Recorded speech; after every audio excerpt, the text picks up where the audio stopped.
Real Madrid katika dimba lake la nyumbani yani Bernabeu imeweza kumkaribisha Getafe akikosa huduma ya wachezaji wake muhimu kama vile Rodrigo, Kylian Mbappe, Jude Bellingham kama vinga. Lakini hiyo tu ilikuwa haitoshi kuwazuia Madrid kukutana na kuonesha uwezo wao, na Getafe walionyesha msuli kazi, kikosi cha Madrid kikiongozwa na Vinicius Junior. Dakika ya 39 Getafe wanapata goli kupitia mchezaji wao Satriano. Getafe wanapata goli zuri kabisa ambalo wanafunga nje ya boksi na kumfanya kutoa kukosa chochote cha kufanya. Mchezaji huyu anapiga shuti misili ya ballistic ambaye kutoa anashindwa kabisa kufanya lolote.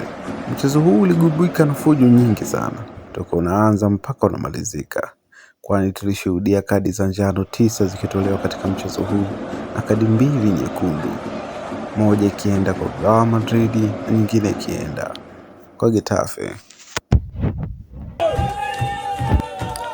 Satriano anaifungia goli zuri kabisa Getafe, goli ambalo alilifunga akiwa nje ya boksi, kupiga shuti kutokana na mpira uliokuwa hewani, yani kabla hujatua akaunganisha na kupiga shuti kali kabisa iliyomfanya kutoa kosa la kufanya na mpira kuingia nyavuni. Swahili Movies.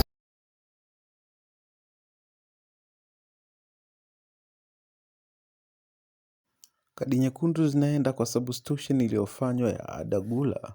Kadi nyekundu inaenda kwa aliyeingia yani Maston Tuono, pamoja na kadi inaenda kwa Adrian Liso wa Getafe. Baada ya Real Madrid kuruhusu kipigo kutoka kwa Getafe, sasa Barcelona anamuongoza Real Madrid kwa pointi 4.